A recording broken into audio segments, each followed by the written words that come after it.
Glad you could join us for this edition of Stay at Home Connect. I'm Phyllis Jackson.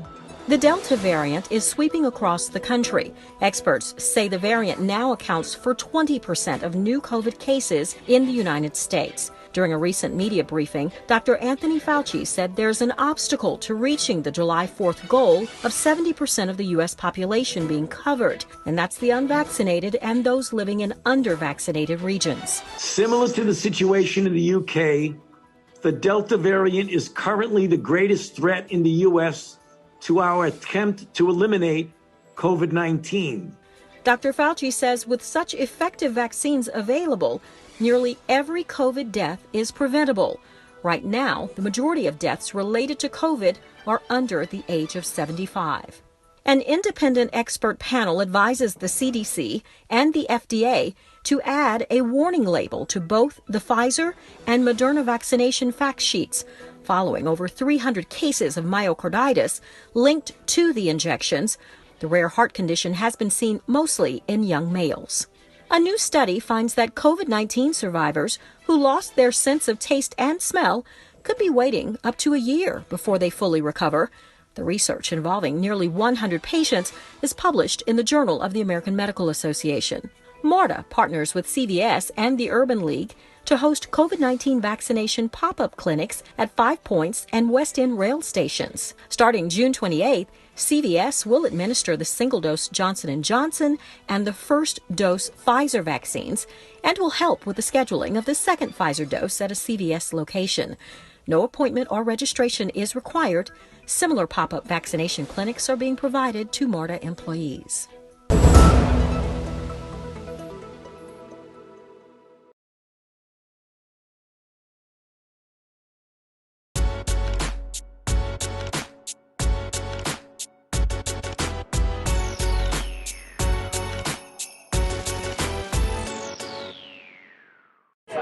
A warm summer morning in Atlanta's District 12, Effect Fitness is hosting a run recognizing Juneteenth. But first, registration, a quick selfie, a group photo to show off the T-shirt,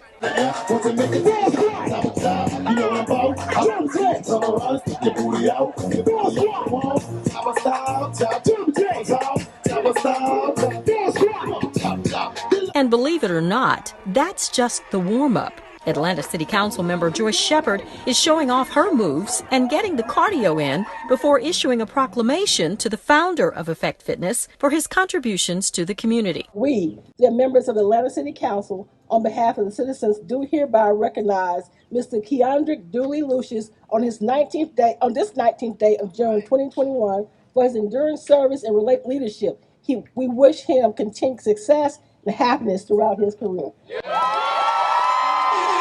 I'm still taking it all in. I'm still just taking it all in, man. The thing I'm most proud of today is just seeing all these people come together.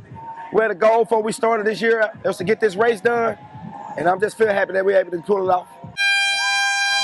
A day of fitness, a day commemorating freedom, a day to run in celebration. In Atlanta, Phyllis Jackson for ATL 26.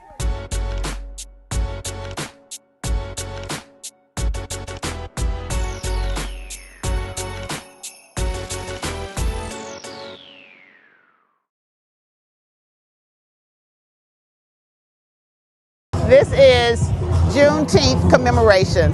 You know, it's a day for us to recognize that misinformation is not a good thing, but we're going to celebrate the good times and we're going to celebrate advancement.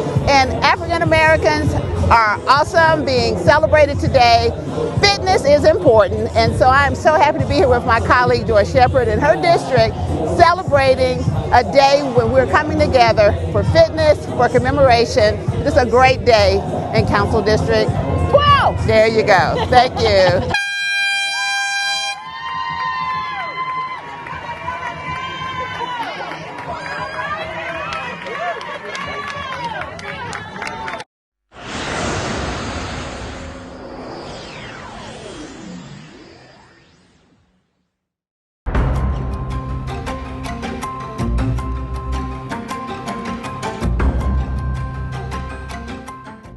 Well, we are here because we are celebrating 10 years of the existence of Jenny Drake Park. and I'm so proud to be here as council member who represented this district. Miss Jenny Drake, who the park is named after, lived next door. She would call my office almost every other day. If a leaf fell off a tree in this park, she would call. And she was always a great caretaker. And so it's a great story. Today, the proclamation, of course, is celebrating 10 years of this park. But it's also great that it is the Juneteenth celebration, because we're celebrating not only that enslaved African Americans were freed, finally, when they had already been freed 2 years ago, but it's also freeing up this community to have a wonderful, lovely green space where they can come and commune with nature. So all of it comes together for the good.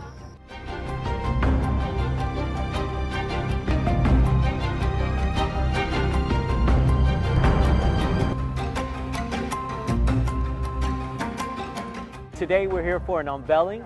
We're unveiling an urban farm, one of the biggest urban farms that will be based here in District 3. And we're here to address the food insecurities that this district has faced for decades. And I think what's so innovative about this idea is that we've partnered with Washington High School, with Greenleaf Farms. We're going to be partnering with the American Heart Association to bring together an Ag STEM program that's going to cultivate new, young, fresh blood in urban farming that's going to really be focused on how we can move together as a community in addressing food insecurities within Atlanta. It is time that we take action in our own hands and we start cultivating innovative opportunities like an urban farm, like a grocery retail model where we can pipeline produce into the communities and really help lift up and support our residents.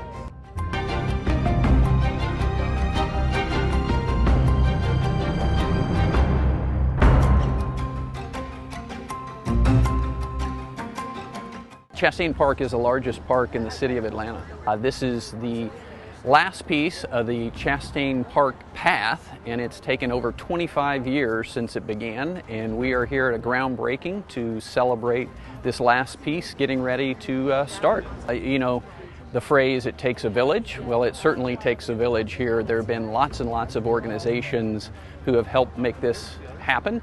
I think there are over 500,000 people and probably about 250,000 dogs that use the path each year. It's an asset that is used by many, many people, from young people walking along to people on bikes to people running and exercising and folks coming after work to enjoy a stroll in the park. And the path has really been a catalyst for revitalizing the park, and so lots of park partners here today with NYO and the horse park and the pool, and it's a wonderful time to celebrate together.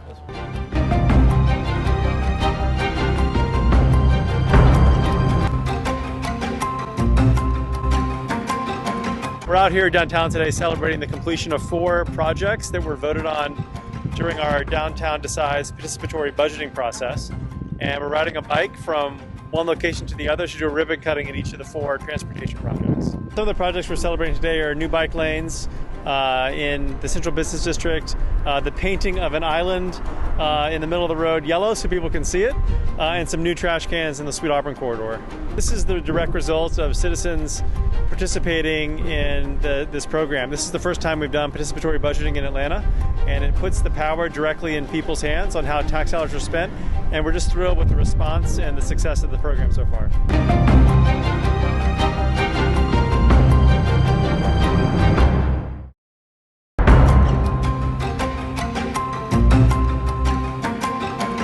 One, two, three, cut. Hooray! This is called Centennial Yards, formerly the Gulch, and of course this whole development was passed in 2018 by the Atlanta City Council. So this is one of the first pieces of development. There's about 15 different parcels that will eventually be developed over the next 10 to 15 years. So the first portion here is at Ted Turner Drive and Peter Street, which is in the Castleberry Hill neighborhood. And there's 162 apartments that have been rehabilitated to its natural historic beauty. So this is an old building that was probably built somewhere around 1910. There are studios and 1 and 2 bedroom apartments. So this development is actually the gateway to further development in Southwest Atlanta. Castleberry Hill has really been flourishing along with other areas in Southwest Atlanta. We're just very excited about the development that's happening in this area. It's going to anchor this end of the lower end of downtown Atlanta from Marietta Street, coming back to Castleberry Hill and going further southwest. So this is something that's very exciting, and we're looking forward to more development that will take place.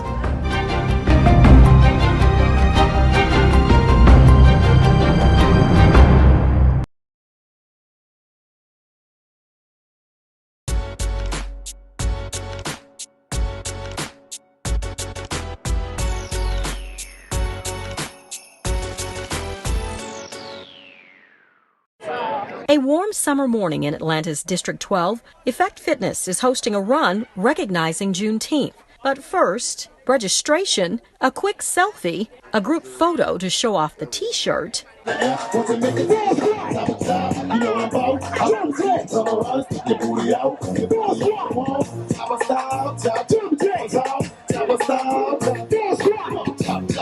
and believe it or not, that's just the warm-up. Atlanta City Council member JOYCE SHEPERD is showing off her moves and getting the cardio in before issuing a proclamation to the founder of Effect Fitness for his contributions to the community. We, the members of the Atlanta City Council, on behalf of the citizens, do hereby recognize Mr. Keandrick Dewey Lucius on this 19th day of June 2021 for his enduring service and leadership. We wish him continued success and happiness throughout his career.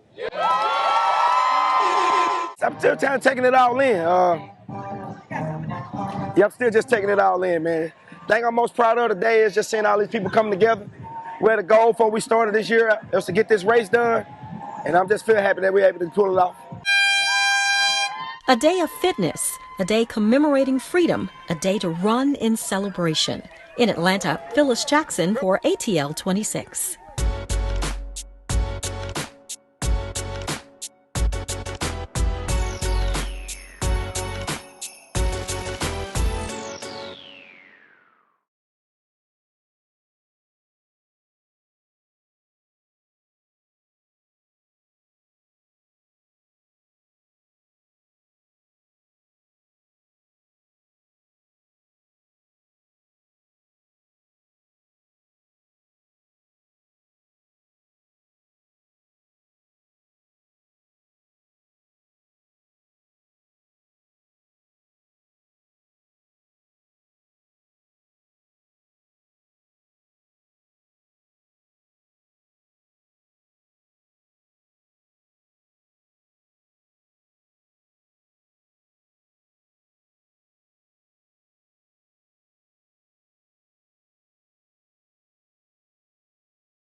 Good afternoon, everyone.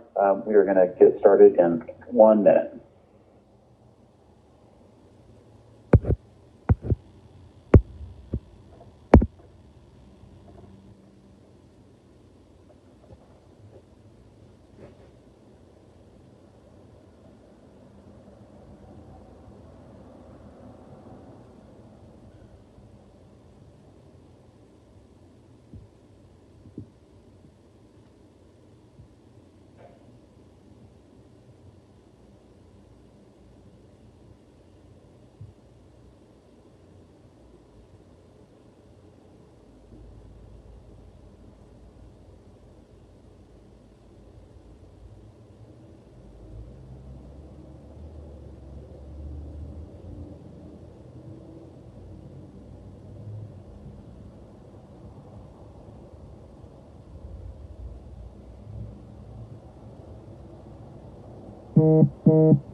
All right. Good afternoon, everyone. My name is Matt Westmoreland. I chair the Community Development and Human Services Committee. Thank you for joining us for our regularly scheduled June 29th, 2021 meeting. I am joined by my colleagues Dustin Hillis, Natalie Archibong, Joyce Shepard, Carla Smith. Councilmember Bond will be joining us later. Councilmember Brown will not be joining us today. We constitute a quorum, and Ms. Polendini, will you start us off with the remote meeting statement, please? Yes, Mr. Chair. This Community Development Human Services Committee meeting is being conducted remotely as advertised and as in accordance with OCGA 50-14-1. The meeting will be conducted in conformance with Robert's Rules of Order and the Rules of Council as authorized by the City Code. The public may access the meeting by dialing 877-579-6743, conference ID 831-599-1256, which was noted on the June 25th, 2021 public meeting notice. The public may also view the meeting on Channel 26, the Council's homepage at citycouncil.atlanta.ga.gov, the Council's YouTube channel, or the Council's Facebook and Twitter pages via @ATL Council. All presentations are available on the Atlanta City Council Community Development Human Services Committee presentation page. The agenda was published and made available on June 25th, 2021 via atlantacitga.iqm2.com. And in addition, the public was able to submit comments via voicemail at 404-330-6089 between the hours of 4 and 7 p.m. the day before this meeting. All persons present on the remote council meeting conference bridge are requested to mute your phones and speakers. Additionally, speakers must be acknowledged by the presiding officer prior to speaking. Each council member is requested to open your Outlook email and minimize the screen. Amendments, substitutes, and informational documents have been distributed to committee members beforehand. Thank you all in advance for your cooperation.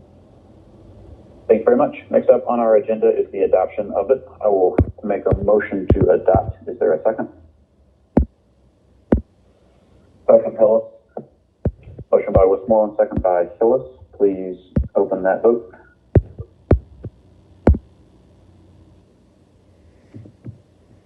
The vote is open.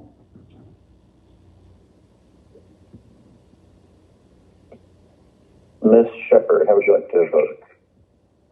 Yay. I'm sorry. I thought I was on the system. I'll try to plug back in a moment. Yes, yay. Okay. Thank you.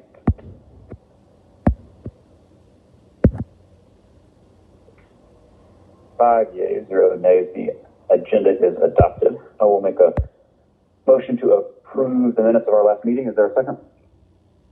Second, Hillis. Motion by Westmoreland, second by Hillis. The vote is open.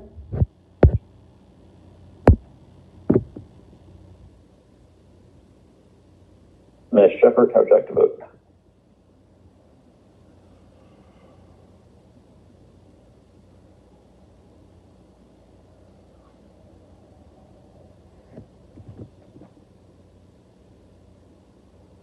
You there, Ms. Shepard?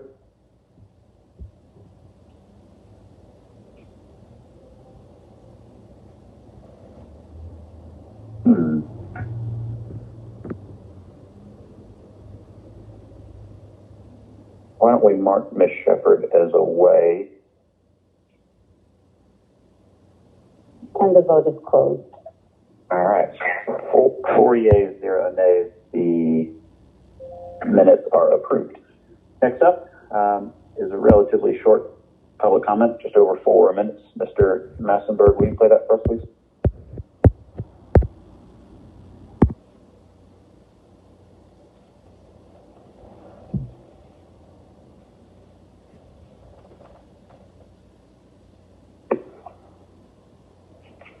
not to the Spirit of Christ. My name is Jordan.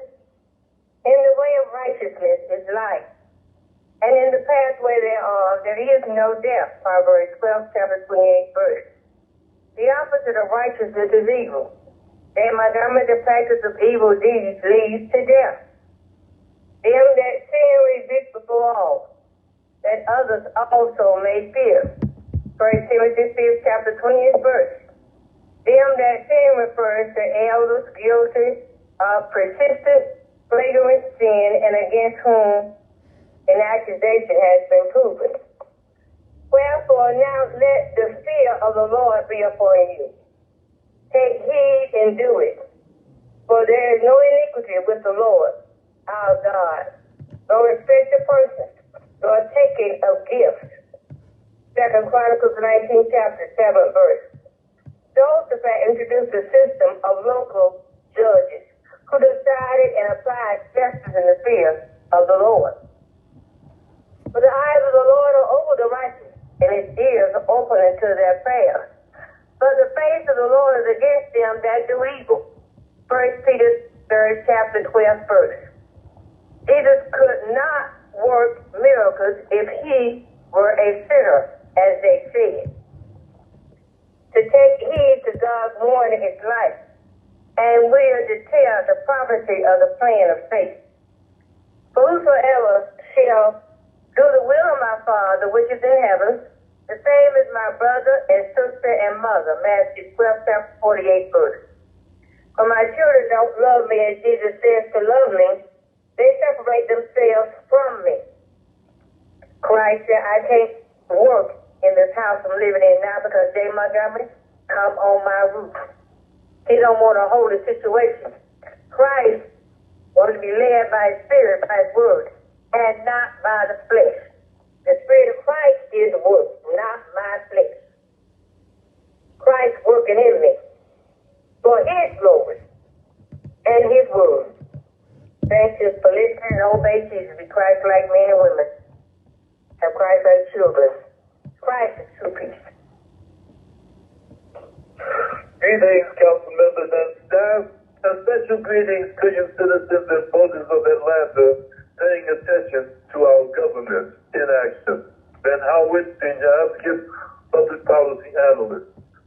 Typically, no more than 20 to 30 folks attend neighborhood planning unit or meetings. With such a large number of potential residents and stakeholders, numbering in the thousands within Council Districts 11 and 12, which comprise NPUR, one would think that the movers and shakers like Antonita Robinson, Ricardo Jacobs, and Colin Clare could double that figure in an instant. They won't try to increase attendance because it doesn't suit their purpose to have more people that they would try to need exercise control over. But the SBUR attendance conversation is moot this month because the SBUR 9 have forced the NPU residents and stakeholders to go on hiatus with them during the entire month of July. During the month of July, however, crime will still be high. During the month of July, however, wages will still be low. But the SBUR 9 won't care about that because two of the three leading leaders are secure in their government jobs, and the third is secure in financial maneuvering around Adams Park and elsewhere. And don't try to talk to them about CDP, CIP, or CDBG. They'll think you're talking a foreign language because they don't dabble in matters such as those. So where are you, SBUR 9? Come back, stand up, and speak out on behalf of SBUR stakeholders. Antonita Robinson, Colin Clare, Ricardo Jacobs, Albert White, Benedetto Scott, Allison Hathaway, Sherry Williams, Cheryl Brown, and you other SBUR 9 cohort supporters and the neighbors. Come on back, let's get to work. All right, that completes our public comment. Thank you, Ms. Jordan and Mr. Howard, for reaching out. Next up is communications. Item number 1, 21-R-3613, a resolution by Committee on Council reappointing Mr. Christopher Arachniel to serve to the Board of Directors of the Atlanta Development Authority in West Atlanta as the City Council appointee in the real estate category for a term of 4 years. Said term should begin upon approval of this resolution and for other purposes. Mr. Aaron Keel is not able to join us today and will be with us next meeting, so I will make a motion to hold. Can I get a second?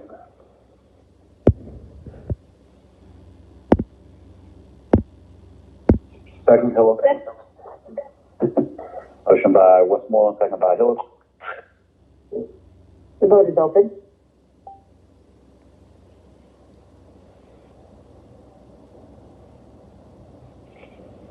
Ms. Shepard, how would you like to vote? Yay. I don't know why I'm having a hard time getting in today. I was trying to check on it again. Yeah, I did too. Okay. 5 yeas, 0 nays. That item is held. Next up, we have our 2 quarterly updates. The first will be from Dr. ELOISA KLEMENTICH at Invest Atlanta, and then the second from Sonia Wilson Westmoreland on Workforce Atlanta. Dr. KLEMENTICH.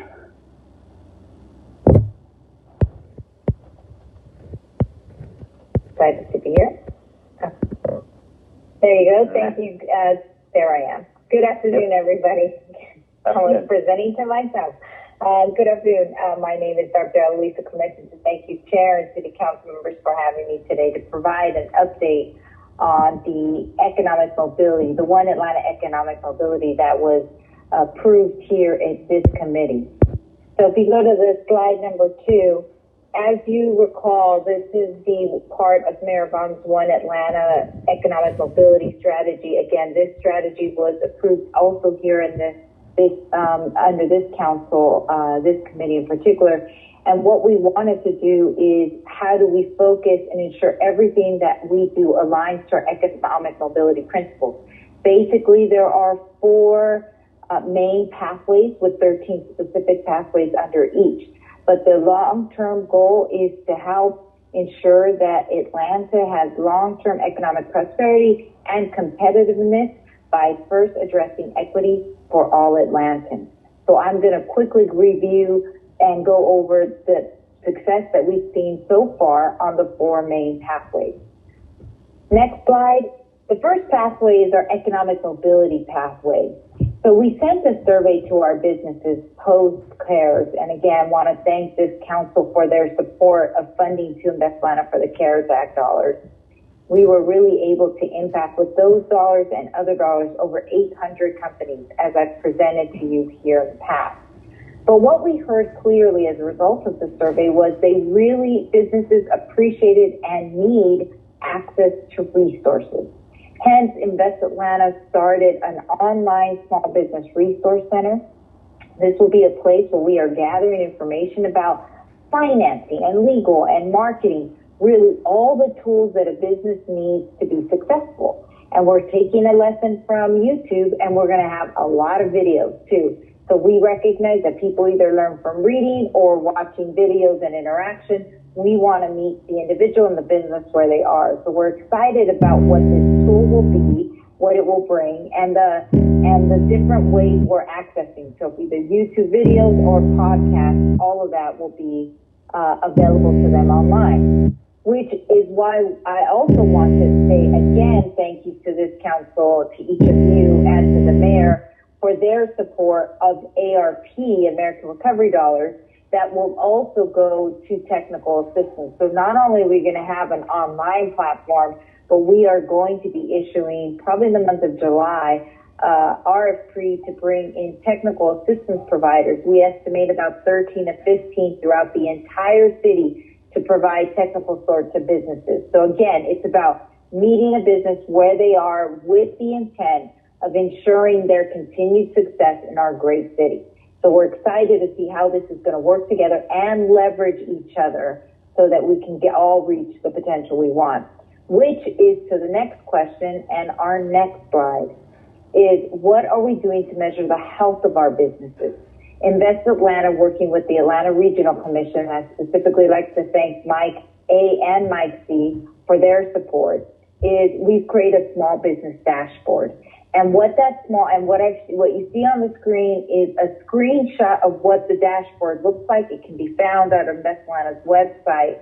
And what it does is it uses business-wide survey data. So again, data set not exact, but really provides us with insight to trends that we're seeing. And what this also shows is it allows us to look at a business or the health of business via NAICS code, revenue, the size of the business or the sector, and we can see where businesses are recouping, where they are continuing to grow and be robust, and where we need to focus on. And from that picture, if you could see that outline in black is our opportunity zones. So we've layered on top of those is where are the opportunity zones, the federal ones. So just briefly, if you just look at the picture of the slide in that you are looking at now, Buckhead lost many jobs, and we saw that as a result of COVID, due specifically to food and leisure and hospitality. South also, we see close to the airport, the entertainment district was also hurt.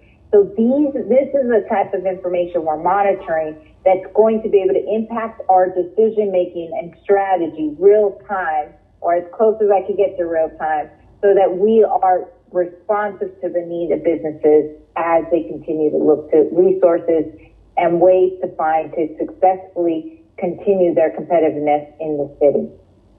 Next slide. The next one is our place-based pathway. This is really looking at neighborhood development, the health of our neighborhoods. And what we did here is we have a four-pronged strategy that I just want to highlight because I know that they are specifically of interest to the council. The first is the anti-displacement property tax, and I think Terry Lee mentioned this last time she presented.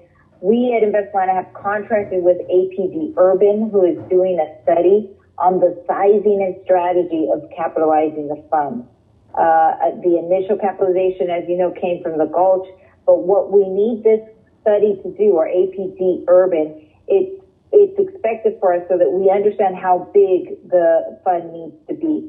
We expect the first draft of this to probably be in, I'd say, end of July, beginning of August. So we should be back to you to present our findings just as soon as we have those. The second is our demo lien program. As you know, the council has passed legislation to move forward with this program. The city has gone through the foreclosure process and has a pipeline approximately of about 35 properties. So we are getting prepared to implement this program and begin the disposition process through an RFP of each parcel. So we are in that RFP process now. The third program is the HOB, that's Housing Opportunity Bond 2021. InvestAtlanta has opened the application. So we have about 3 to 5 concepts in-house, and we are looking at later coming back for a full application. So we expect those will come to the board probably in the August, September timeframe. And then I would remind for everyone who's listening that these funds, we have about $50 million available as part of this, are on a first-come, first-served basis. So if you know anyone, now's the time to come and apply. The fourth program I'd highlight is the owner-occupied rehab program. And this program is operating on exterior only. Once we enter phase 5, which should be here within the next month or so, we will open that back up to do interior and exterior. We've also noticed that in the fall, we will be issuing an RFQ because we need more program managers so that ultimately we can serve more people. So to date, we have completed about 30 to 40% of the households during this first program, and we're excited about this second program that's coming online. The next pathway that I'll highlight is our people pathway, and I love. I had a conversation on Monday with WorkSource Atlanta team, and I tell people at WorkSource, we are an arrow, you are at the tip. It is imperative for us to find individuals jobs, good middle wage jobs. And so this is why we are so excited about our WorkSource Atlanta integration. We are on track to close the process, or to end the process and to begin the integration. I would say July 1st came very quick. It's this Wednesday, Thursday. It may be Monday, but we are very close to having this integration complete. And what we've done is we have a 100-day plan of deliverables, and they're going to fall in 4 buckets. So we're going to look at accountability and transparency and customer service and organizational efficiency. And so look for more to come in each of these areas.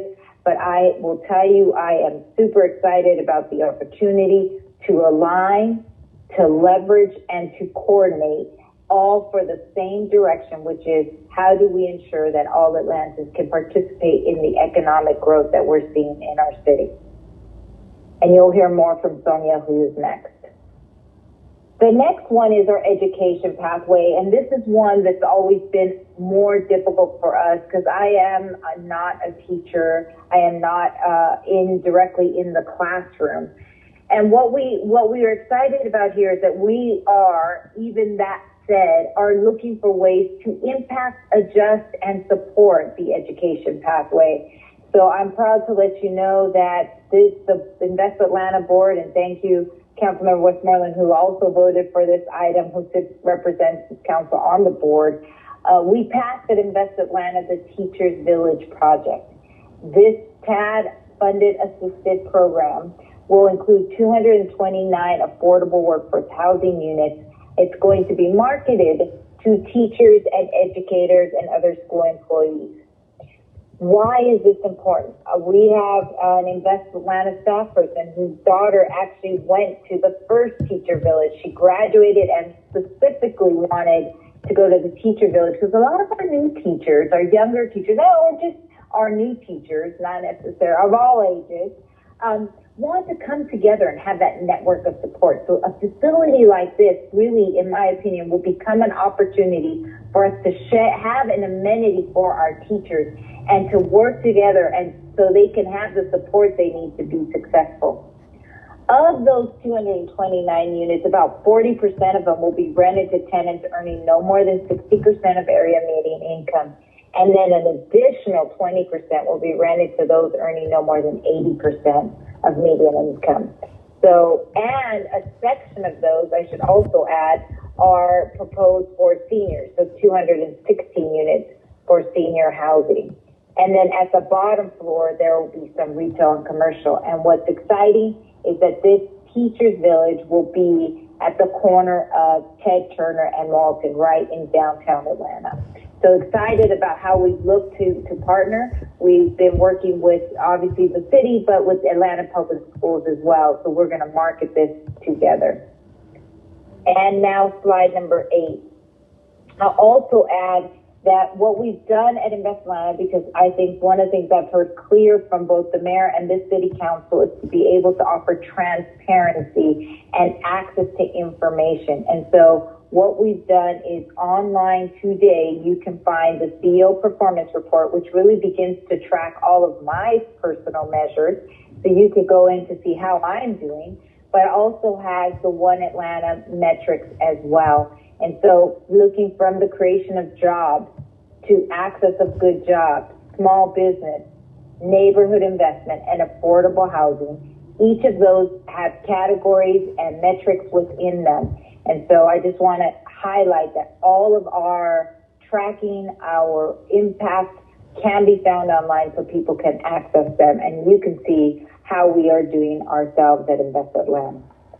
So with that, I'll open it up, Councilmember Westmoreland, to any questions. And if I can't wait, just throw one more thing in. As part of the American Recovery Plan, for anyone who's listening, we did a round 1. We are coming out with a round 2. So as soon as I get that information, I will make sure that all council members have that. We will be taking out billboards again, making sure we get the word out. But I take advantage to mention it every time I can so people know that it's coming.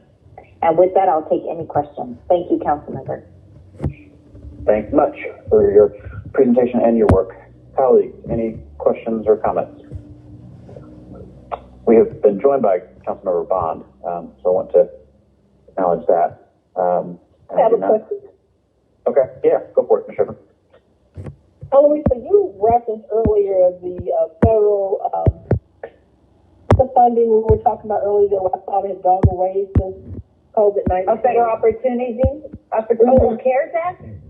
Yeah, the federal opportunity. Federal Opportunity Zone. So what is the status of the Federal Opportunity Act at this point? Federal Opportunity Zone. What is the program?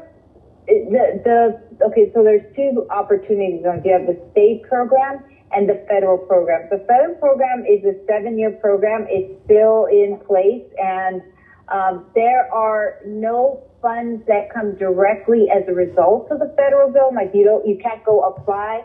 What it does is it provides an incentive to the investor to invest in certain areas. So here, I'm familiar with the program. I'm familiar with the program. I just want to know if it still was in existence. Because that was something that happened several years ago, and I haven't heard it. For one point, it was hot. It was the thing. Now, we haven't heard anything about it.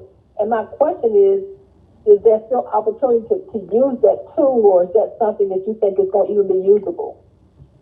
You know, the benefit is starting to wane. There is still a benefit, and I think, yes, there are some investors that are looking for investment. So let me start off with that. I will tell you that when you were on the earlier spectrum, your benefit was a lot higher. So as time passes, your benefit also starts to be less. But is there a benefit? Yes. And is there interest by some investors? Yes. But to your point, council member, at the beginning, it was all you heard about, and now not so much. Okay. Thank you. Mm-hmm. Thank you. Anyone else? All right. Thank you very much. You're welcome. Next up, Ms. Wilson Westmoreland.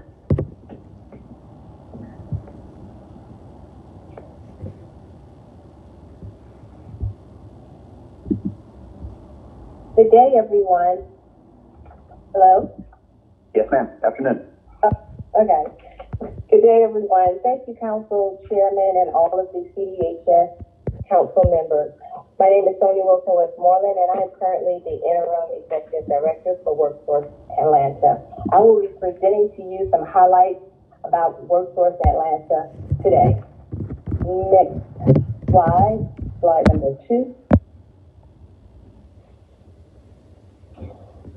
For the National Emergency Grant, which is designed to aid dislocated and unemployed and underemployed job seekers who were impacted by the COVID-19, we are able to provide work experience assignments for our nonprofit agencies as well as our government agencies. However, you must be a City of Atlanta resident in order to qualify and or laid off within the City of Atlanta. To date, we have had over 17 virtual information sessions, 73 attendees to date, 13 have been approved to participate, and an average wage for our work experience participant is $16 per hour. You will also note the flyer, which has been distributed through multiple social media outlets. The work experience job would include COVID-19 call center, as well as a contact tracer, custodian job, a PPE asset management specialist, a PPE inventory clerk, just to name a few. Next slide.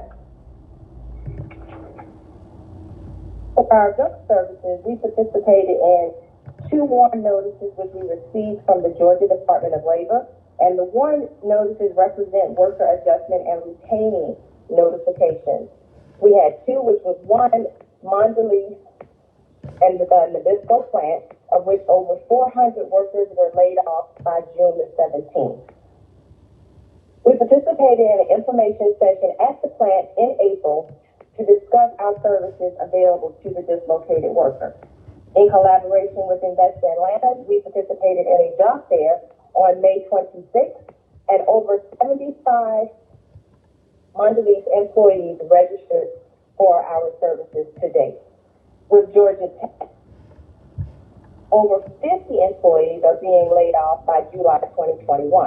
We have participated in an information session to explain our eligibility process and the benefits for the employees at Georgia Tech.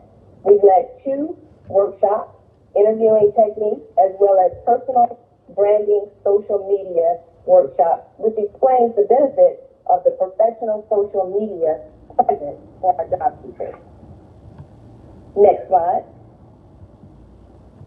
For the Workforce Atlanta highlights, to date we have received 2 monitoring reports, one from PCSG and KPMG. Again, we have participated and co-facilitated the WARN notices with Georgia Tech, Macy's, and in collaboration with Invest Atlanta, who assisted us with the Mondelez Nabisco employees, dislocated workers.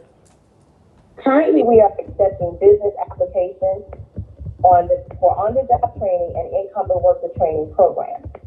We anticipate on opening our process to accept new training providers for our ETCL list within the next 30 days. Our one-stop operator has facilitated workshops among the community partners to include interviewing skills, resume preparation, and career pathways for our youth. Next slide. Our Workforce Atlanta one-stop tracking report, over 572 individuals have participated in or was referred to our partnering agencies and or participated in job readiness workshops. Some of our partners would include Georgia Department of Labor, AARP, Job Corps, and Vocational Rehabilitation. Next slide. Slide 6. For the Workforce Atlanta Youth Services, we have had 80 participants used to participate in our workshops to include labor market, financial literacy, and job search. 4 of our youth have received housing, 25 of our youth are enrolled in the GED, 5 received full-time employment, 29 are enrolled in our employment and training services to include short-term training, work-based learning, and credential and degree attainment. 3 have received GED, and currently we have 70 youth in our work experience today. A total of 213 youth are enrolled in our services. Next slide. For our proposed ITA per training provider, we have funded over $798,000 in individual training accounts, which Workforce Atlanta has enrolled 90 customers in our training programs for this fiscal year. Next slide. For the Workforce Atlanta board meetings, we have 2 more to be held this year. Our next one is scheduled to be held on August the 26th via Microsoft Teams. And then we're scheduled to have our last one in November the 18th of 2021, again via Microsoft Teams until further notice. We would like to share with you today a success story of Miss Genevieve Jones. She is one of our Project Encore customers who was assigned in our temporary work assignment with the City of Atlanta Mayor's Office of Emergency Preparedness. And we would like to thank the Mayor's Office of Emergency Preparedness in collaborating with us on placing a lot of our customers who participate in the Project Encore program. Genevieve, however, is a contact tracer, and she actually received full-time employment with the City Mayor's Office of Emergency and Preparedness as a contract administration specialist. Currently, she is pursuing her Juris Master with an emphasis of legal risk management and HR compliance. And that concludes our presentation on today. Are there any questions? Thank you very much. There might be. Colleagues, any questions or comments? Well, I think this is Councilor Sherman. I want to thank you all for working with the displacement of the Mondelez facility in my district. That is something that's ongoing, that my community is also very much engaged with in terms of what's going to happen to the facility. But thank you all for working with us. I also want to acknowledge Dr. KLEMENTICH and her staff who Invest Atlanta. We've had a series of meetings with the community, along with Commissioner King, to talk about what would happen to Mondelez. And I thank you all for your work also involved with that. And we are moving forward. The building is up for sale. We've met with the realty company, CBRE, who has actually had an RFP out for it, but we are working to continually look at what will happen to that building. So, and I know the building is pretty much closed at this point, so you'll finish your work over there at Worksource Atlanta, is that correct?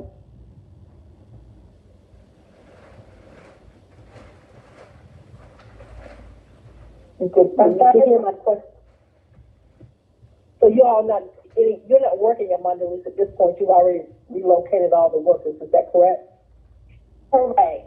We do have a list of the employees, and we have been, contacting them via email, re-emphasizing our services that they will engage. But the last day for the employees was June the 18th. Okay. All right. Thank you. Thank you. It was a pleasure. Anyone else? All right. Thank you very much, Ms. Wilson-Westmoreland. Appreciate it.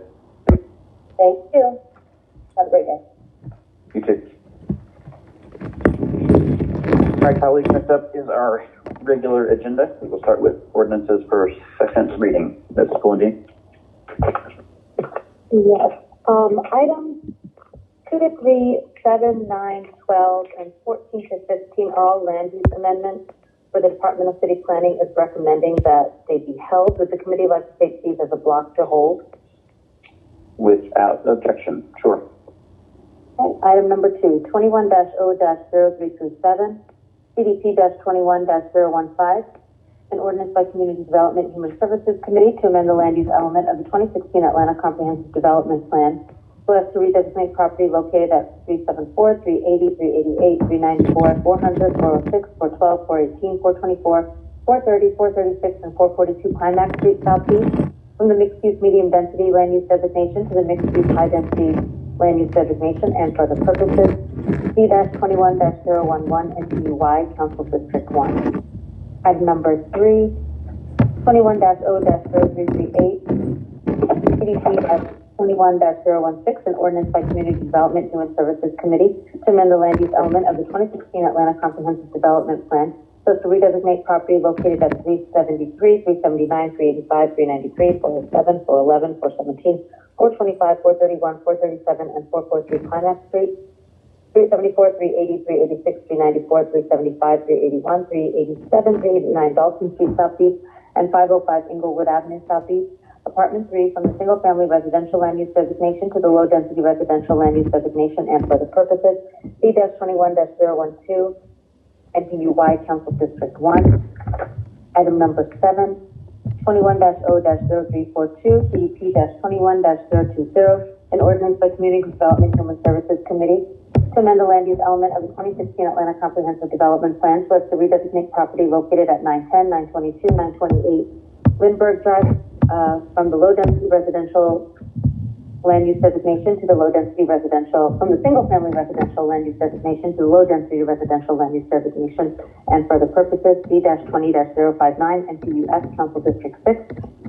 Item number 9, 21-0-0345, CDP-21-023, an ordinance by Community Development Human Services Committee to amend the land use element of the 2016 Atlanta Comprehensive Development Plan so as to redesignate property located at 2246 and 2250 Memorial Drive from the single-family residential land use designation to the medium-density residential land use designation and for the purposes C-21-032 NPUO Council District 5.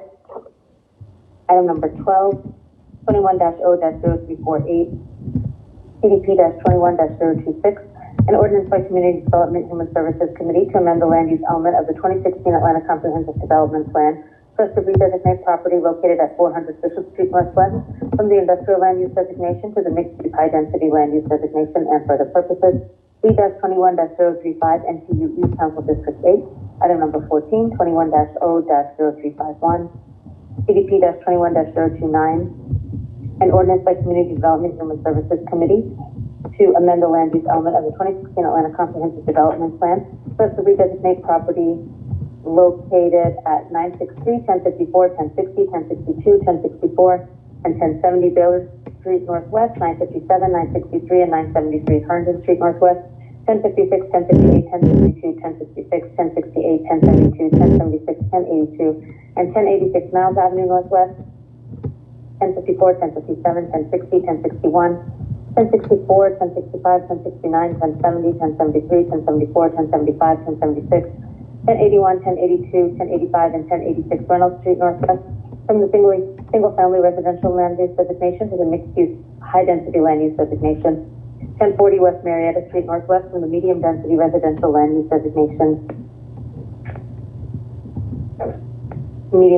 to the mixed-use high-density land use designation. 1010 West Marietta Street Northwest, from the medium-density residential, mixed-use, medium-density, and transportation, communications, and utilities land use designation to the mixed-use high-density land use designation. And 949 Herndon Street Northwest and 949 Herndon Rear Street Northwest, from the industrial land use designation to the mixed-use high-density land use designation and for other purposes. D-21-037 NPUK, Council District 3. And item number 15, 21-0-0352. CDP-21-030, an ordinance by Community Development Human Services Committee to amend the land use element of the 2016 Atlanta Comprehensive Development Plan so as to redesignate property located at 1840 and 1850 Childress Drive Southwest from the single-family residential land use designation to the low-density residential land use designation and for the purposes D-21-046 NPUR, Council District 11. All right, I will make a motion to hold all of those items. Is there a second? Second, Hillis. Second. Motion by Westmoreland, second by Phillips. Please open that vote. The vote is open. Mr. Bond, how would you like to vote? Aye. Thank you.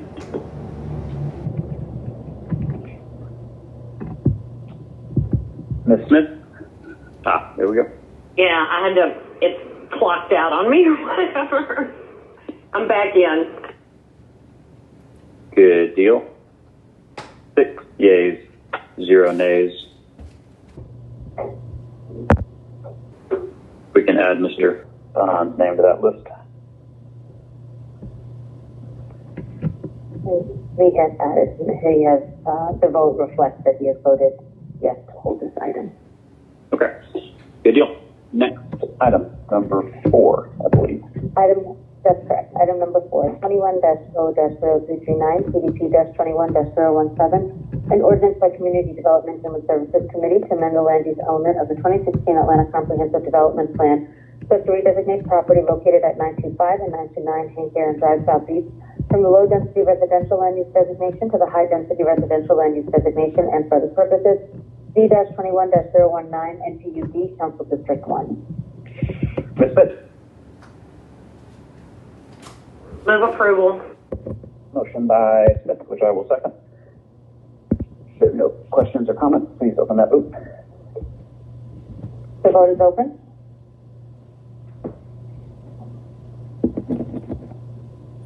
Mr. Bond?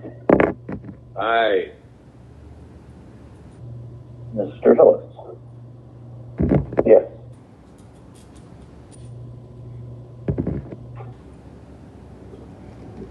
All right, 6 yeas, 0 nays. That item is favorable. Item number 5. Our next item is number 521-0-030, CDP-21-018, an ordinance by Community Development Human Services Committee to amend the land use element of the 2016 Atlanta Comprehensive Development Plan so as to redesignate property located at 1261 Lockwood Drive Southeast from the single-family residential land use designation to the mixed-use medium-density land use designation and for the purposes D-21-021 NPUS, Council District 4, and there's an amendment in your packet which corrects the street direction from southeast to southwest throughout the legislation. I will make a motion to amend. Is there a second? Second, Hillis. Thank you. Motion by Westmoreland, second by Hillis. The vote is open. Mr. Bond? Aye.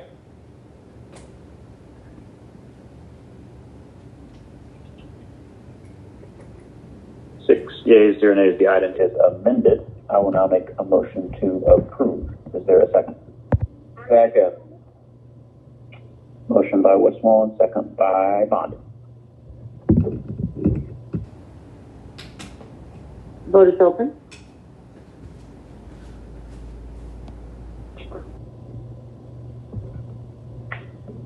Mr. Hillis. Yes.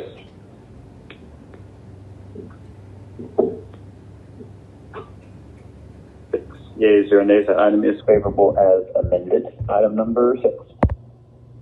Item number 6, there is a substitute in your packet which adds additional parcels to the legislation and updates Exhibit A. The substitute also changes the caption. So would the committee like to bring the substitute forward?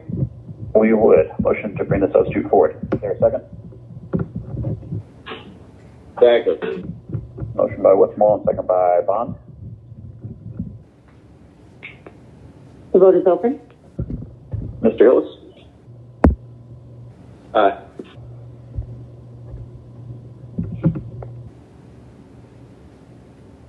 Yeas or nays, the substitute is before us. And it is 21-0-0341, CDP-21-019, a substitute ordinance by Community Development and Human Services Committee to amend the land use element of the 2016 Atlanta Comprehensive Development Plan so as to redesignate property located at 1245, 1251, and 1257 Wichita Drive Southwest from the single-family residential land use designation to the high-density residential land use designation and for the purposes B-21-022 and PUS Council District 4. If there are no questions or comments, I will make a motion to approve. Is there a second? Second. Motion by Westmoreland, second by Bond.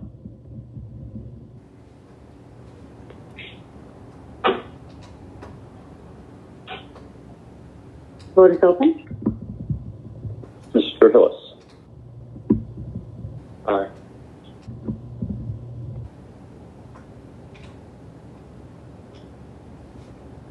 The vote is closed. 6 yeas or nays, that item is favorable on substitute. Item numbers 8 and 11. 8 and 11 are land use amendments, which the department is recommending approval. Item number 8, 21-0-0343, CDP-21-021, an ordinance by Community Development and Human Services Committee to amend the land use element of the 2016 Atlanta Comprehensive Development Plan so as to redesignate property located at 2169 Butner Road Southwest from the single-family residential land use designation to low-density residential land use designation and for the purposes B-21-025 and PUP Council District 11 and item number 11, 21-0-0347, CDP-21-025, an ordinance by Community Development and Human Services Committee to amend the land use element of the 2016 Atlanta Comprehensive Development Plan so as to redesignate property located at 955 Wiley Street Southeast from the single-family residential land use designation to the low-density residential land use designation and for the purposes C-21-034 and PUN Council District 5. Ms. Archibald, that second one within your district. Would you like to make the motion?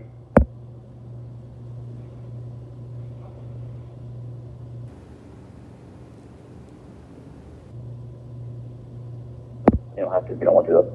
I'll make a motion to approve. Is there a second? Second. Motion by Westmoreland, second by Bond. Mr. Hillis, how would you like to vote? Aye.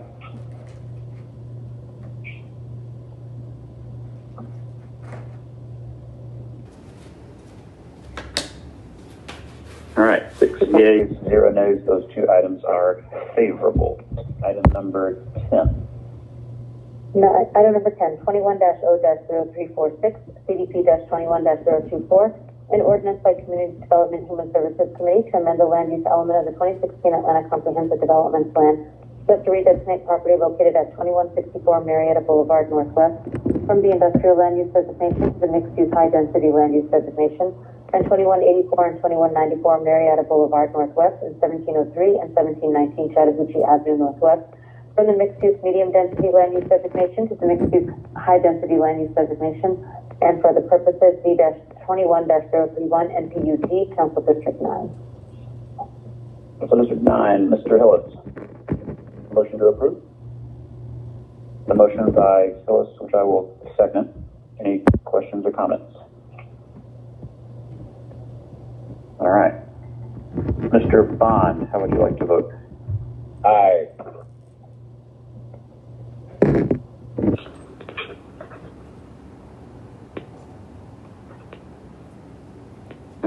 yeas, 0 nays. That item is favorable. Item number 13, I believe. Yes, that's correct. 21-0-0350, CDP-21-028, an ordinance by Community Development Human Services Committee to amend the land use element of the 2016 Atlanta Comprehensive Development Plan, so as to redesignate property located at 3393 Jonesboro Road Southeast from the single-family residential land use designation to the medium-density residential land use designation and for the purposes C-21-039 and PUC, Council District 12. Ms. I'd like to make a motion to hold. I believe that the zoning on that property was turned down, so I don't want to pass it until I can determine that. But I believe that was a vote of no for that neighborhood, and I think the developer has walked away. So let me just hold that. Okay, we will motion to hold item number 13 from Ms. Shepard, which I will second. We'll open that vote. Vote is open. Mr. Bond, how would you like to vote? Aye. Mr. Hillis, how would you like to vote? Aye.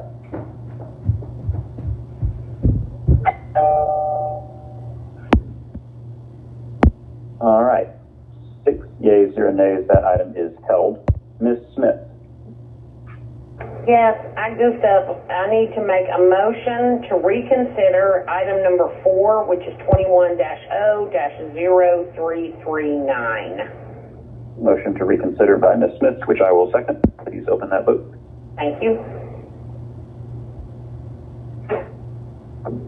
Sorry, Julia. No problem. One moment, please.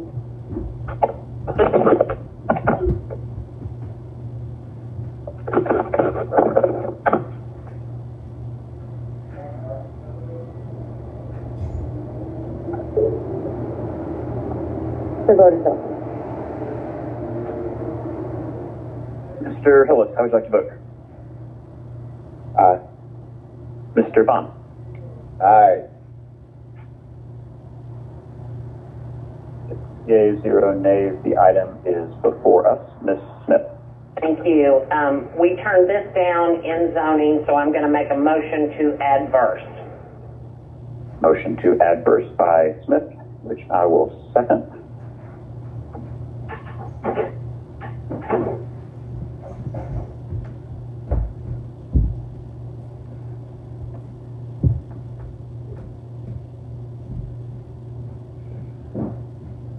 You will open that vote. One moment, please. The vote is open. Mr. Bond, how would you like to vote? Aye. Mr. Hillis? Aye.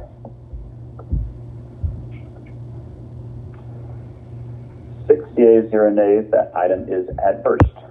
Item number, you're welcome. Item number 16.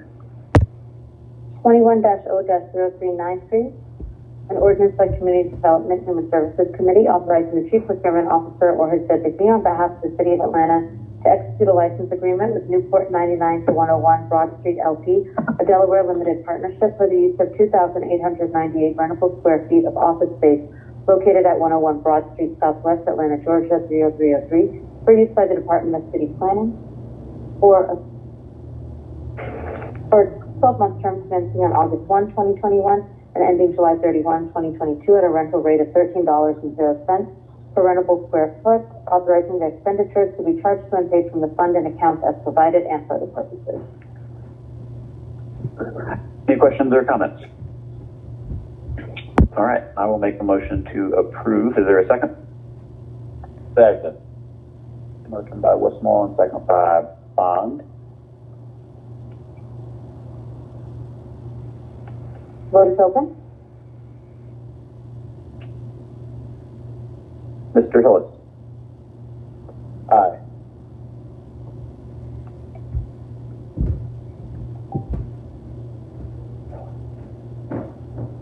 Vote is closed. 6 yeas, 0 nays. That item is favorable. Next item, 17. Item number 17, there's a substitute in your packet which changes the caption. The substitute changes the dollar amount and other details. Would the committee like to bring this forward before it's read in? Yes, ma'am. Motion to bring forward the substitute.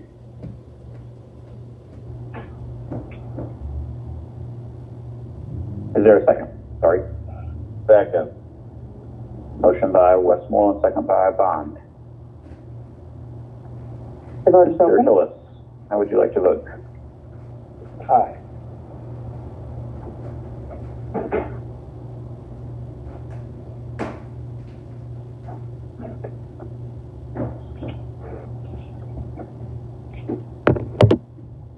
And Ms. Smith.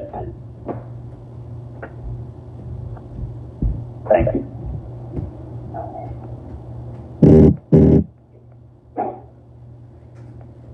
All right, 6 ayes or nays, the substitute is before us. Ms. Polendini, read the caption. Item number 21-0-0423, an ordinance by Councilmember Andrea L. Boone, as substituted by Community Development and Human Services Committee, authorizing the mayor or her designee to enter into service agreements with project sponsors for an amount not to exceed $32,616,192.00, included in the 2021 annual action budget of the 2024 consolidated plan for the purpose of funding the 2021 Community Development Block Grant Program, 2021 Emergency Solutions Grant Program, 2021 Home Investment Partnership Program, and the 2021 Housing Opportunities for Persons with AIDS Program for the purpose of executing various contractual agreements for projects that are assigned to the Department of Grants and Community Development and various other departments of the city and for other purposes. All right, I'm going to make a motion to hold this item for the required 30-day public notice and public hearing on August 2nd. Is there a second to that motion? Second. Motion by Westmoreland, second by Bond. Vote is open. Mr. Hillis. Aye. 6 yeas, 0 nays. That item is held. Number 18. There is a substitute for item number 18, which provides clarity on the services that are to be provided, and it changes the caption. Would the committee like to bring forth the substitute, please? Yes, ma'am. Motion to bring forward the substitute. Is there a second? Second.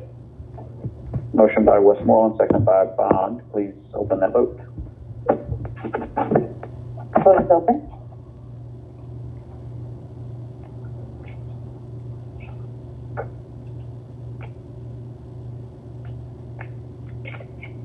Mr. Hillis, how would you like to vote? Aye. Thank you. 6 yeas, 0 nays. The substitute is before us. If you'll read in the caption. 21-A-044, an ordinance by Councilmember Andrea L. Boone, as substituted by Community Development and Human Services Committee, to amend the amended and restated contract number EA-S-121-0051, COVID-19 Emergency Program to care for homeless population with Partners for Home in the amount of $4,388,172.62, to provide rapid rehousing services and non-congregate housing to persons experiencing homelessness and for the purposes. Thank you much. Either Ms. Burks or Ms. Marchman, would one of you speak briefly to provide us an overview of this paper, please?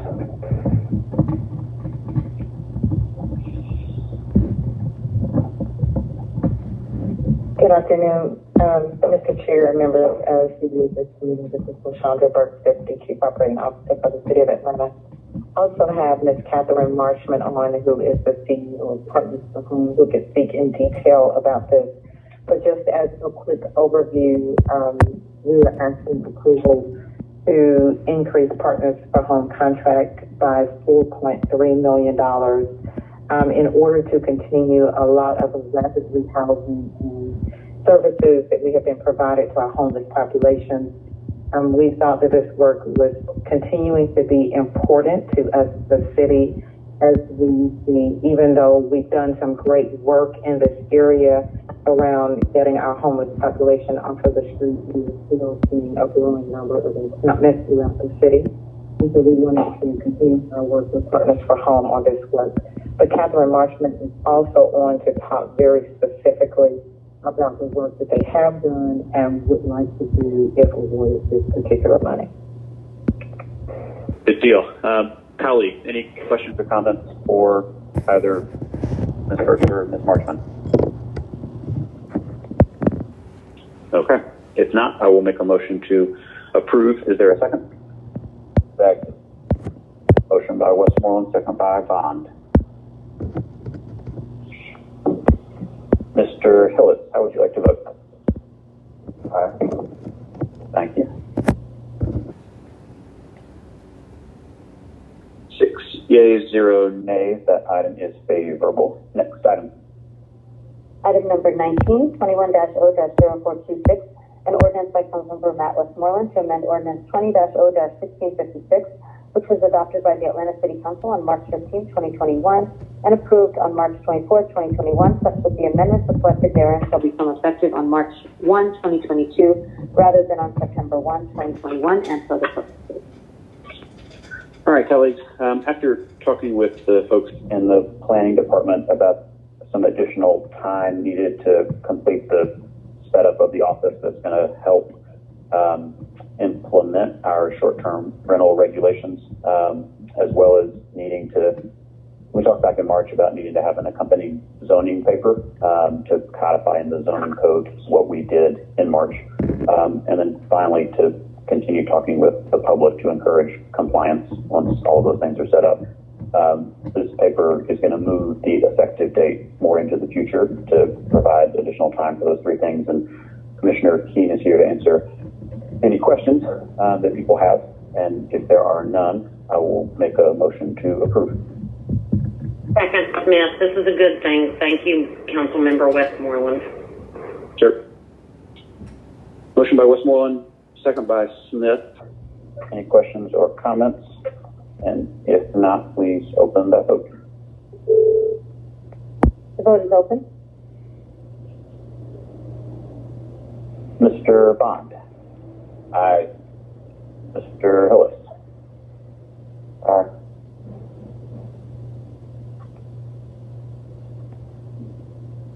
All right, 6 yeas, 0 nays. That item is favorable. On to resolutions. Item number 20.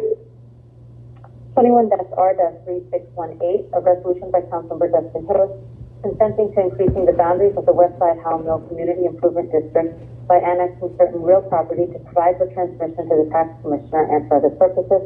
There is an amendment in your packet which attaches Exhibit B, which is the adopted resolution from the CID Board of Directors consenting to the annexation. Mr. Hillis. Thank you. I didn't hear, but I believe Councilmember Brown was also a co-sponsor of this. We'll get out his name if it's not on there. Okay, we'll add it as part of the amendment. Oh, there you go. We need to make them anyway. Okay. I'll make a motion to amend to attach Exhibit B and add Councilman Brown's name. Second, Hillis.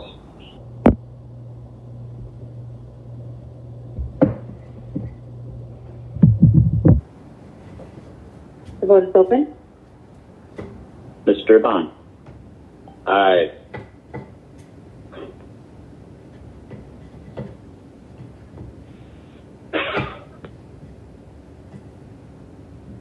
Six yeas, 0 nays. The item is amended. Mr. Hillis, you want to make a motion? Motion to approve is amended. Motion to approve is amended by Hillis, second by Westmoreland. Please open that vote. Mr. Bond. Aye.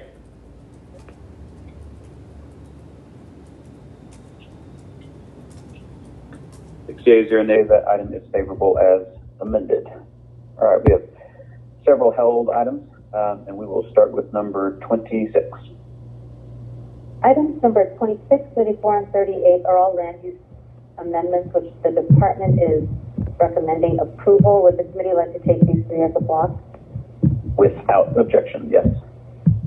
Item number 26, 20-0-1705, CDP-20-034, an ordinance by Community Development and Human Services Committee to amend the land use element of the 2016 Atlanta Comprehensive Development Plan So as to redesignate property located at 575 and 585 Boulevard Place Northeast from the low density residential land use designation to the high density residential land use designation and for other purposes. V-20-063 NPUM Council District 2. Item number 34. 21-0-0127, CDP-21-0806, an ordinance by Community Development Human Services Committee to amend the land use element of the 2016 Atlanta Comprehensive Development Plan so as to redesignate property located at 1046 and 1104 Avondale Avenue Southeast from the single-family residential land use designation to the high-density residential land use designation and for the purposes V-20-088 NPUW Council District 1 and item number 38 21-0-0179 CDP-21-014 an ordinance by Councilmember Carlos Smith as amended by Community Development Human Services Committee to amend the land use element of the 2016 Atlanta Comprehensive Development Plan so to redesignate property at 1085 Avondale Avenue and 1045, 1049, 1055 and 1059 Lester Avenue from the single-family residential land use designation to the high-density residential land use designation and for the purposes V-20-088 NPUW Council District 1. All right, Ms. Smith, you had two of those. Move approval. Motion by Smith, which I will second. The vote is open. Mr. Bond, how would you like to vote? Aye. Mr. Hillis? Aye. 6 yeas, 0 nays. Those items are favorable.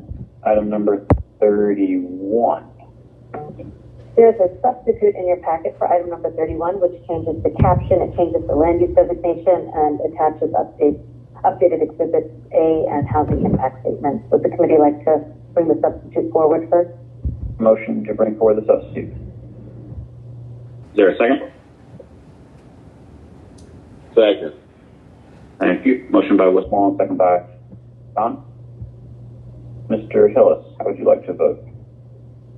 Aye. Thank you.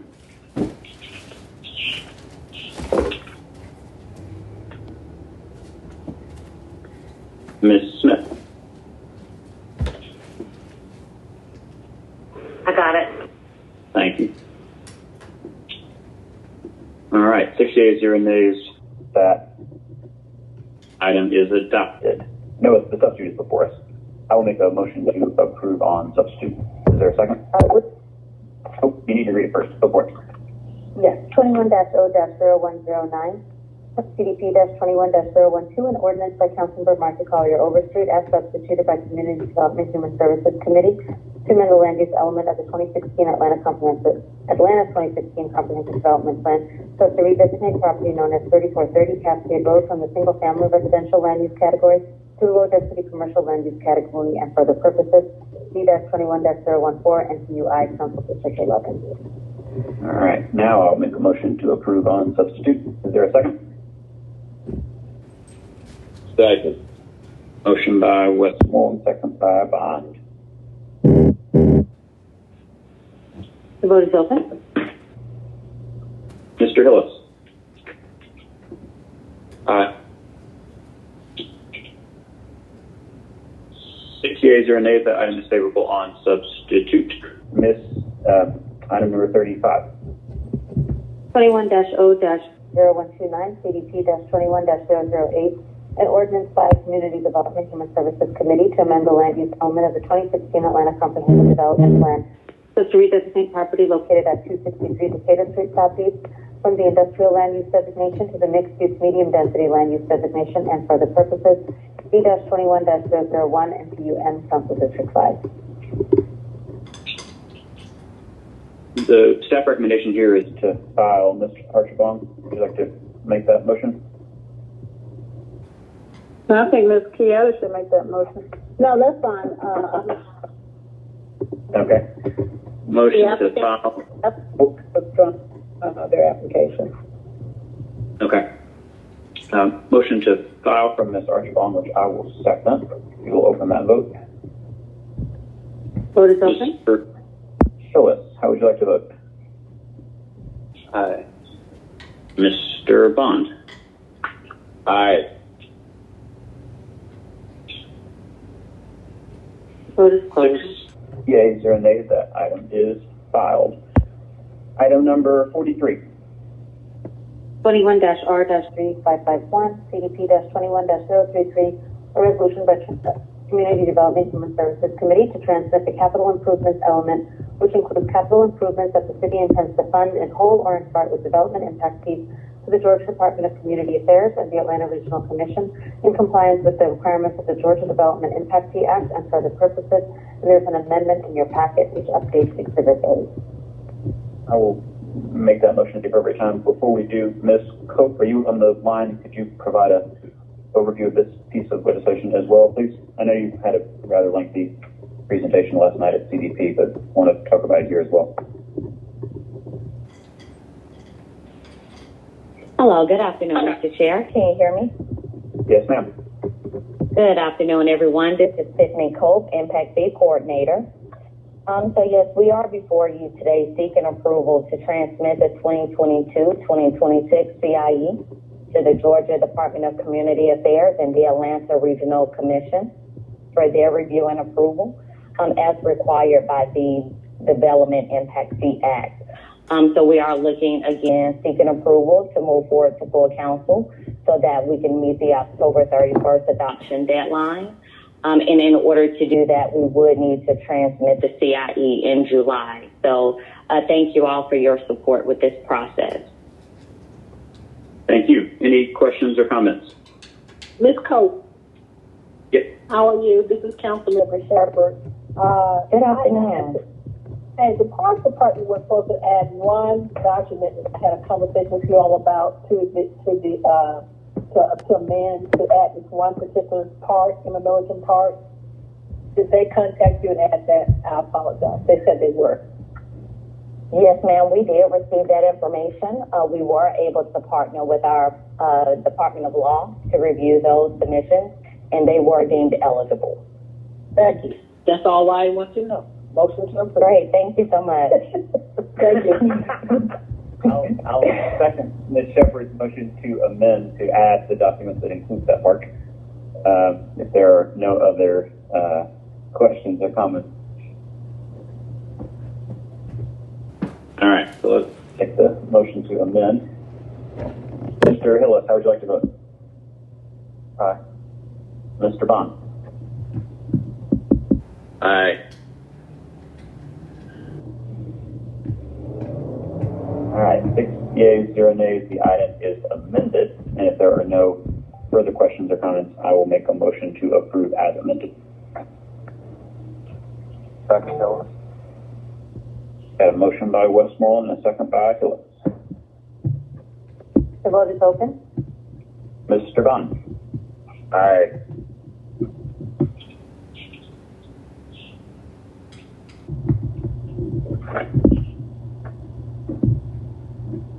The vote is closed. All right, 6 yeas, 0 nays. The item is favorable as amended. That concludes our legislative agenda. Any general remarks? Mr. Chair. Yes, sir. Thank you for acknowledging me. I have a question. The federal extension on eviction protection is going to expire, and wanted to know what, if any, plans there are from our administration to meet the anticipated need that's going to happen in the private sector as it relates to evictions. I know that, and then the second part of that question, our mayor has basically extended an executive order over properties that the city influences. Is the mayor going to extend her executive order after the federal period expires? Is there someone that could answer that? Both good questions. I'll probably start with Ms. Burks if you are on the line and have any initial comments to those two things. And then you raise a fair point, Mr. Bond. The federal moratorium that was scheduled to expire tomorrow is going to go for one more month, but that may be a topic for our July 13th meeting that is worthy of even more discussion. But to start it off, Ms. Brooks, are you here? Good afternoon, Mr. Chair. Yes, Ms. Sandra Burks, I'm still here. And thank you, Councilmember Gunn, for the questions and the comments regarding evictions. Of course, we continue to work with United Way on issuing the city's funding that we have received regarding emergency rental assistance. And I do think it would be great for us to, at some point, be able to kind of present where we are so far. I can tell you that just with the most recent funding that the city received, we have already been able to provide 1,063 families to save them from eviction, and still have quite a few in the hopper and more applications that we are reviewing. But also as it relates to the executive order, that is something that we are looking at in conjunction with our law department to see if there is anything that we as a city can do, considering that it is a federal law. It may not be a lot that we can do, but we are considering all of our options at this time.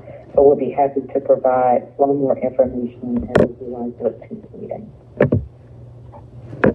Thank you for that, Ms. Burks, but you were a bit muffled when you were speaking about the number of families that we have helped.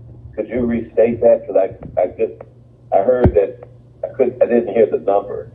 You were a little muffled. I'm sorry that I was muffled.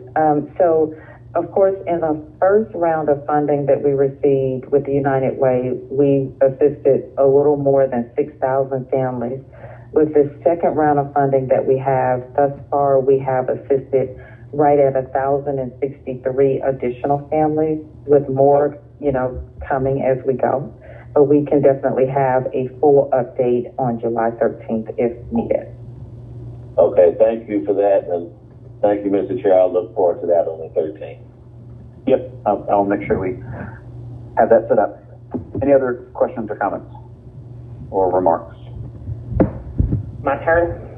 It's all you. Motion to adjourn. Good meeting, all. Had a motion by Ms. Smith. On unanimous consent, we are adjourned. Thanks all. Thank you.